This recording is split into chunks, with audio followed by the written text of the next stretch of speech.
Chúa lo. Chúa lo, Chúa lo, Chúa yêu, Chúa yêu, Chúa yêu, Chúa yêu. Bên con đêm ngày, Chúa yêu bên con.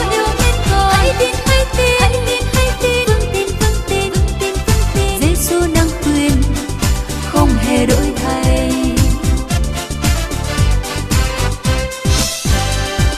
Con hôm nay đóng tàu, niềm tin con khát khao. Con không lo lắng gì, cậy trông nơi Chúa thôi. Con xin trao cho Chúa chọn niềm tin sắc son. Thân con bé đến giờ chọn đời yêu Giêsu.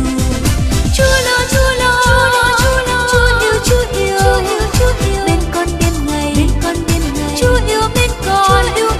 Hãy tin, hãy tin, hãy tin, hãy tin. Vững tin, vững tin, vững tin, vững tin. Giêsu năng quyền, không hề đổi thay.